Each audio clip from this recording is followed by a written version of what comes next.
ہر وقت بنگلے کی صفائی ستھرائی کھانا پکانے کی ذمہ داری میں الجھی 12 گھنٹے بنگلے پر ہی رہا کرتی تھی۔ میرے ساتھ ایک دوسری ملازمہ بھی تھی جو عمر میں زیادہ ہونے کی وجہ سے بنگلے کا زیادہ کام نہیں کر پاتی تھی، یوں اس کا آدھا کام بھی میں ہی کر دیا کرتی تھی۔ جب سے میں اس بنگلے پر کام کر رہی تھی مجھے مالکن کی نظروں سے الجھن ہوتی تھی، جو بڑی عجیب سی نظروں سے مجھے دیکھا کرتی تھیں۔ پھر ایک دن میں حیران رہ گئی جب اوپری منزل کی صفائی کرتے ہوئے میں نے ایک کمرے کے بند دروازے کے پیچھے سے کسی کی آواز سنی۔ میں حیران تھی کہ آخر اس کمرے میں کون ہے جو یوں سسک سسک کر رو رہا ہے۔ آواز مردانہ تھی۔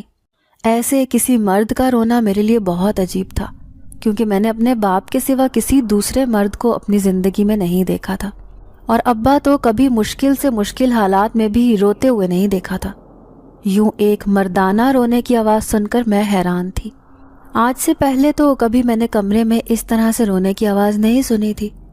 صفائی کرتے کرتے میں چونک گئی۔ دروازہ اندر سے بند تھا۔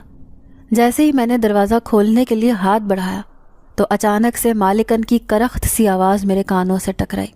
وہ مجھے ڈانٹتے ہوئے کہہ رہی تھی کہ یہ کیا کر رہی ہو لڑکی، اپنے کام سے کام رکھو، کوئی ضرورت نہیں ہے اس کمرے کا دروازہ کھولنے کی۔ میں بری طرح سے شرمندہ ہو گئی۔ آج تک بلا وجہ کسی چیز میں دخل اندازی نہیں کی تھی، غلطی میری ہی تھی، اسی لیے سر جھکا کر مالکن کے سامنے سے گزر کر نیچے چلی آئی۔ لیکن ایک تجسس تھا جو میرے اندر جاگ گیا تھا۔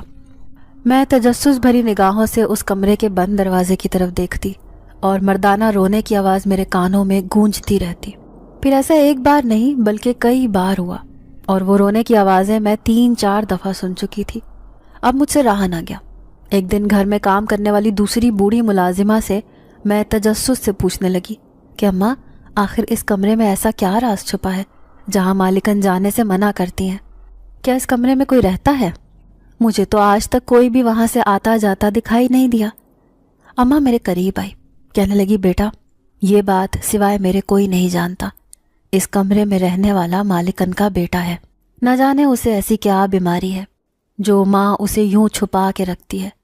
کوئی بھی گھر میں مہمان آئے تو مالکن انہیں جھوٹ کہتی ہے کہ میرا بیٹا کسی دوسرے ملک میں چلا گیا ہے، حالانکہ وہ تو سالوں سے اسی کمرے میں رہتا ہے۔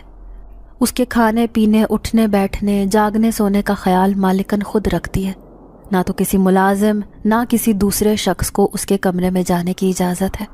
کوئی بھی نیا ملازم اس کے کمرے میں جانے کی کوشش کرتا ہے تو مالکن اسے فوراً ہی کام سے نکال دیتی ہے۔ تم پہلی ملازمہ ہو جسے صرف مالکن نے ڈانٹ کر وہاں سے بھگا دیا۔